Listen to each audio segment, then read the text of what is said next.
یہ لے لیتے ہیں بھی کہ کویسچن انہوں نے پوچھا کہ مسجد میں مانگنے والے کو روٹی دینے کی کیا شرعی حیثیت ہے۔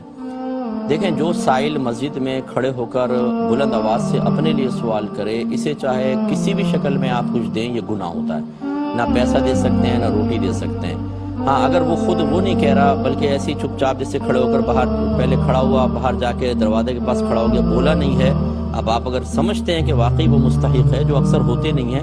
تو بہرحال اب دینا جائز ہے، لیکن اگر وہ اپنے لیے اعلان کرتا ہے تو کچھ بھی دینا گناہ ہوتا ہے۔ یہ بھی ہو سکتا ہے کہ کوئی واقعی مستحق ہے تو امام صاحب یا کمیٹی والے اعلان کر دیتے ہیں بعض اوقات کہ بھئی یہ غریب آدمی، اس کے مسائل ہیں، آپ تھوڑی سی مدد کر دیں۔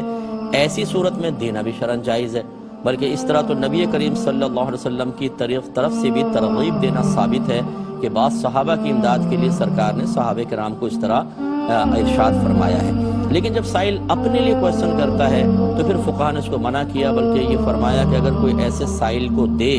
اگر 1 درہم دیا ہے تو اب 70 دراہم اس گناہ کے کفارے کے لیے اور خرچ کریں۔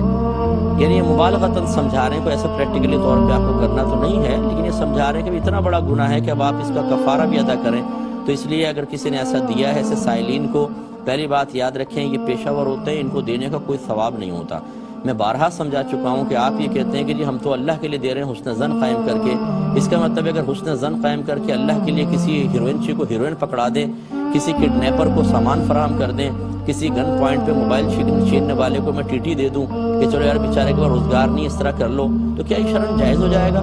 جو چیز حرام ہے اس میں تعاون گناہ ہوتا ہے، اس میں آپ کی اچھی نیت اس برائی کو بدل نہیں سکتی ہے، نہ اس کے حق میں بدلے گی وہ گناہ رہے گا، نہ آپ کے حق میں بدلے گی گناہ ہوگا۔ جس سے ایک اور ہم مثال دیتے ہیں کہ کوئی شخص اگر امیروں کو لوٹ کر غریبوں کے اندر پیسہ تقسیم کر دے تو کیا یہ جائز ہوگا؟ اگر کوئی آپ کے گھر میں لوٹ مار کر کے غریبوں کی بستی میں تقسیم کر دے، آپ اس سے راضی ہو جائیں گے؟ ہرگز نہیں ہوں گے۔ تو اس میں ذرا سمجھا کریں، ایسے لوگوں کو مت دیں۔ اسی وجہ سے روڈیں ہماری آباد ہیں، کراچی کے اندر روڈوں پہ جانا مشکل ہو گیا ہے، اور ہر جگہ تقریباً یہی حال ہے۔ ایک جگہ گاڑی کھڑی کریں 6 8 10 آ جاتے ہیں، اور آرام سے اگر چلیں آپ کھڑے ہو گئے، کوئی دینا چاہے نہ دینا چاہے، نہیں، دروازے بجائیں گے زور زور سے، گاڑی پہ ہاتھ ماریں گے، اور بعضوں کو تو یہاں تک آپ دیکھیں گے کہ اگر آپ نہیں دیں گے تو وہ